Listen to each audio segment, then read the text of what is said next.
हाँ मेरे दोस्त, ये देखिए, ये ग्राम सोनापार पोस्ट रेहरा बाजार जिला बलरामपुर यूपी। और ये हमारा खेत जो है बजहा रुधौली में है, जहाँ मैं परवर लगाया हूँ। ये बजहा में पड़ता है। तो अब परवर की खेती आप लोग करिए, किसान। क्योंकि लोग किसानों को कहते हैं अरे तो किसान परेशान, किसान परेशान, और रहता भी किसान परेशान है। बुरा मत मानिएगा मेरी आप बात को आप लोग, लेकिन जो केवल किसानी पर निर्भर है और जानकारी कम है, न किसी का देख कर करते हैं अगला किसान किस तरह से कर रहा है, ना कहीं जाते हैं ना आते हैं। बस परंपरागत खेती, परंपरागत जो फसल बोते थे बाप दादा, वही उसी तरह की खेती कि धान लगा दो, गेहूं लगा दो, गन्ना लगा दो। अब देखिए, हाँ लगाओ।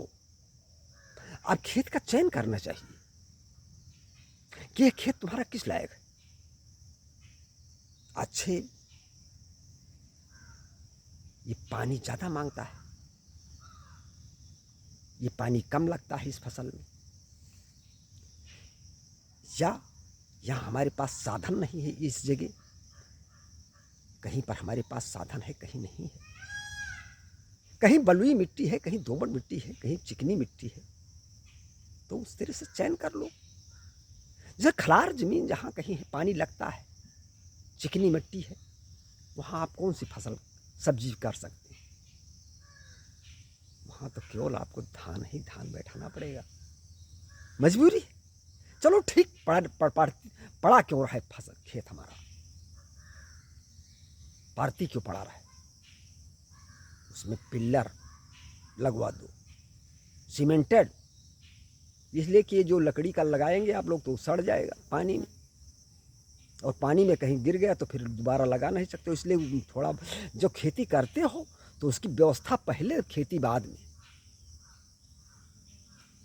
खेती करके व्यवस्था बाद में करोगे तब चूक जाओगे।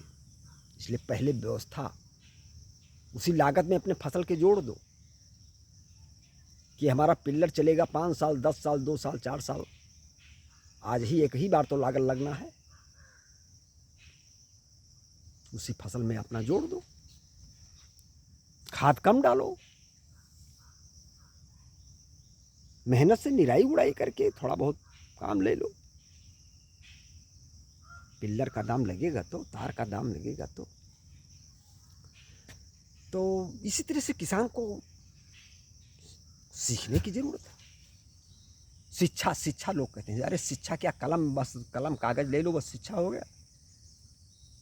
कलम कागज पर क्या पढ़ोगे। हाँ पढ़ना है, जो भूलते हो, याद नहीं रहता है। फसल में कब दवा डालना है, कब खाद डालना है, कब सिंचाई करना है, कब बुड़ाई करना है, कब इसकी देखभाल कैसे करना है, तो कागज में लिखना पड़ेगा कि हम 21 दिन पर पानी लगाएंगे, 20 दिन पर लगाएंगे, या सूखा पड़ जाएगा तब लगाएंगे, या खाद इतना किलो डालेंगे, इतना परसेंटेज में और खाद डालेंगे। कुछ थोड़ा बहुत इस तरह से लिखना पढ़ना, लेकिन ये नहीं शिक्षा। शिक्षा तो वो है, सीखो, देखो दूसरा क्या कर रहा है, और कर रहा है तो उसका अच्छा फसल है कि नहीं, नहीं है तो उसका ना सीखो।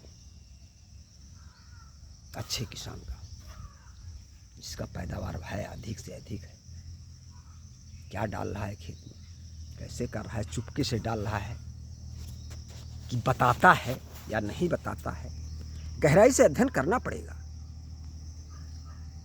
जैसे कहने का मतलब, कोई डॉक्टर के यहाँ जाता है सीखने, कंपाउंड्री करता है, तो वो उसका नुस्खा जो है जल्दी नहीं बताता है अपना मेन।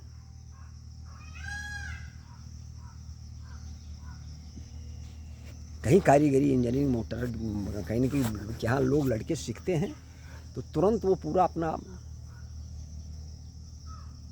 सीक्रेसी नहीं बताता है, इसी तरह से खेती भी है कि जो किसान अच्छे ढंग से खेती करते हैं वो बताते नहीं।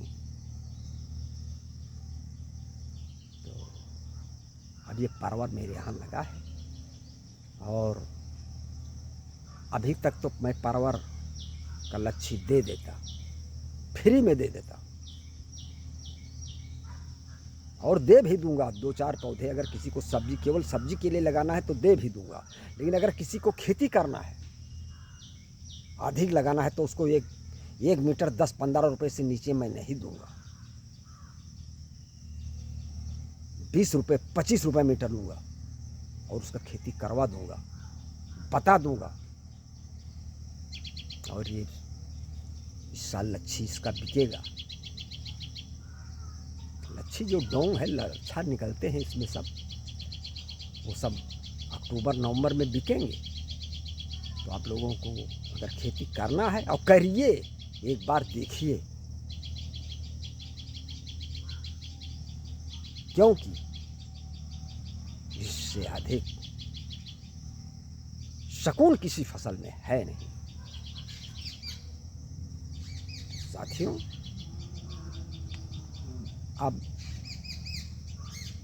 क्यों बता रहा हूँ, लोग सोचते होंगे क्या है ये, अपना टीआरपी बढ़ाने के लिए, व्यूअर्स बढ़ाने के लिए या कुछ पैसा कमाने के लिए वीडियो बना हूँ। नहीं, जब आप लोगों को कुछ लाभ मिलेगा तब देंगे आशीर्वाद और नाम हमारा अमर होगा कि वो सही कहा था। लल्लू मेरा नाम है भैया, लल्लू नाम कहाया है। और जहाँ पड़े जिला बलरामपुर डॉक्टर जेपी ने लहराया है। तो ईर्ष्या करके क्या करोगे? ईर्ष्या से किसी का कुछ कर नहीं सकते हो। तो छमिहे सज्जन मोर ढिठाई और सुनिए बाल बचन मन लाई। क्षमा करिएगा आप लोग और एक लड़के की तरह बात मेरी सुनिएगा। ज़्यादा बोलेंगे तो ठेस लगेगी आप लोगों को। हो सकता है ये मोबाइल और ये भी ऐसा है कि कोठरी में बैठकर किसी को गाली दे दो, उल्टा सीधा कह दो, क्या मुझे वो ढूंढे पाएगा? लेकिन अगर है हिम्मत तो मोबाइल में कमेंट इस तरह से गाली मत दो, सामने रोड पर आओ, सर फोड़ाओ, सर फोड़ो, सर फोड़ाओ, तब तुमको हम कहेंगे कि है कोई लड़ने वाला। और कोठरी में बैठकर मोबाइल में किसी लड़की को गाली दे दो, किसी अच्छे बिरादरी कह दो कि ठाकुर को गाली दे देंगे, ब्राह्मण को गाली दे देंगे, आहिर को गाली दे देंगे, ये सब क्या है? मोबाइल में अपनी रुतबा मत दिखाओ, दिखाओ तो सर फोड़ कर दिखाओ, अपना सर फोड़ के दिखाओ। जो गिरते हैं मैदान में घुड़सवार वही जो घुटने के बल चलते हैं।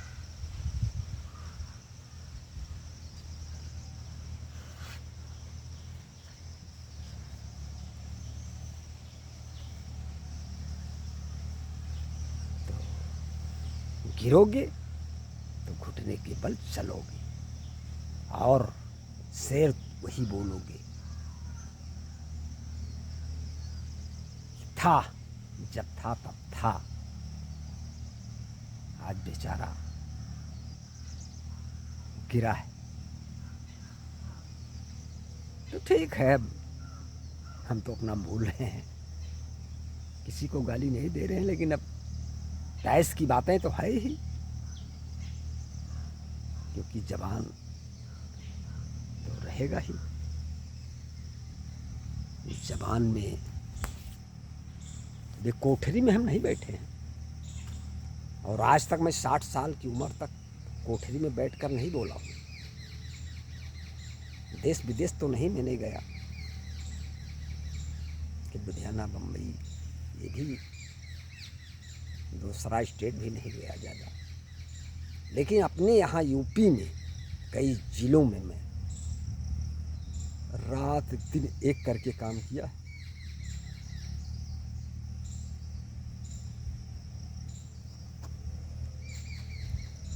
और अच्छे अच्छे गुंडे, बदमाश, चोर,